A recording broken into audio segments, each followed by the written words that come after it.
क्या सऊदी अरब में अब शराब खुलेआम बिकेगी? सच क्या है? सऊदी अरब सरकार ने हाल ही में 73 साल बाद शराब बिक्री की अनुमति दी है, लेकिन यह केवल विदेशी पर्यटकों डिप्लोमेट्स के उपयोग के लिए ही है। आम नागरिकों को शराब नहीं मिल सकेगी। उनके लिए पाबंदी लागू रहेगी। खरीदारों के लिए शराब खरीदने के लिए खास परमिट और रिकॉर्डिंग जरूरी रहेगी। क्राउन प्रिंस मोहम्मद बिन सलमान देश में धीरे धीरे मॉडर्न बदलाव ला रहे हैं। 73 साल बाद अब शराब की बिक्री की अनुमति दी गई है, लेकिन शराब आम जनता के लिए अभी भी बैन है। क्या यह नया नियम सऊदी के समाज और संस्कृति को बदल देगा?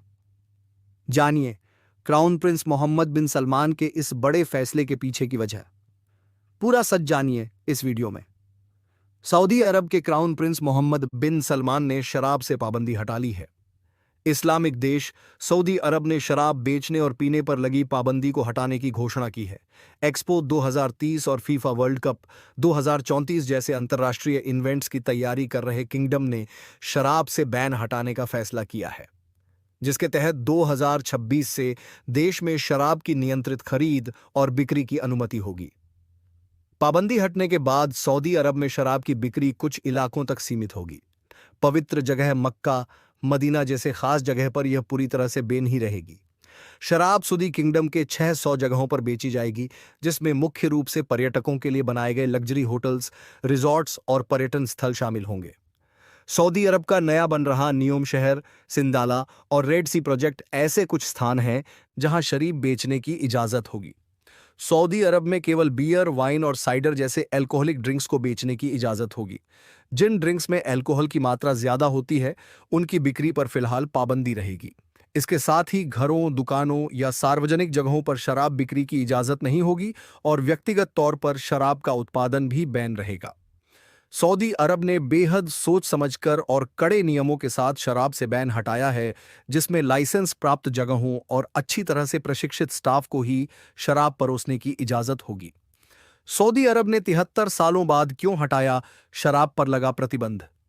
सऊदी अरब में 1952 से ही शराब पर पाबंदी लगी है, लेकिन 73 सालों बाद किंगडम ने इस सख्त पाबंदी को हटा दिया है।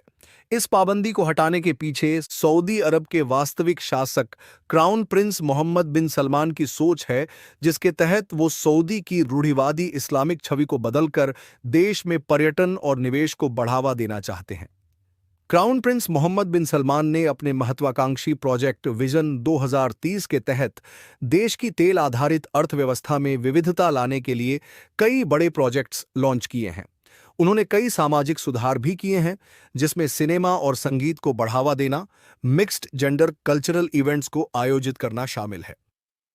बड़े स्पोर्ट्स इवेंट्स को होस्ट करना भी विजन 2030 का ही हिस्सा है। सऊदी अरब इसके लिए सभी तरह के टेक्नोलॉजी से युक्त आधुनिक स्टेडियम बना रहा है और इवेंट के लिए देश में आने वाले दर्शकों की हर सुविधा को ध्यान में रख रहा है। इसी क्रम में उसने शराब से प्रतिबंध हटाने की घोषणा की है। सऊदी अरब ने क्यों लगाया था शराब पर प्रतिबंध? शराब को इस्लाम में हराम माना गया है, लेकिन 1952 तक सऊदी अरब ने एक तरह से शराब बेचने और पीने की इजाजत दे रखी थी। शराब पर पाबंदी लगाने के पीछे 1951 की एक घटना थी, जिसमें शाही परिवार के नशे में धुत राजकुमार ने एक ब्रिटिश डिप्लोमेट की हत्या कर दी थी। तब से अभी तक सऊदी अरब में शराब पर प्रतिबंध लगा था, जो अब 73 वर्षों बाद हटाया गया। हालांकि यह पाबंदी सिर्फ टूरिस्ट के लिए ही हटाई है। बाकी अन्य लोगों के लिए पाबंदी लागू रहेगी और इसका कड़ाई से पालन भी किया जाएगा। सोशल मीडिया पर जो खबर चल रही है कि सऊदी अरब में अब शराब आम हो गई है, यह उस खबर की सच्चाई है जो हमने आप तक पहुंचाई है। वीडियो को लाइक करें, शेयर करें, कमेंट करें, साथ ही हमारी चैनल स्टार चॉइस को सब्सक्राइब करें। शुक्रिया।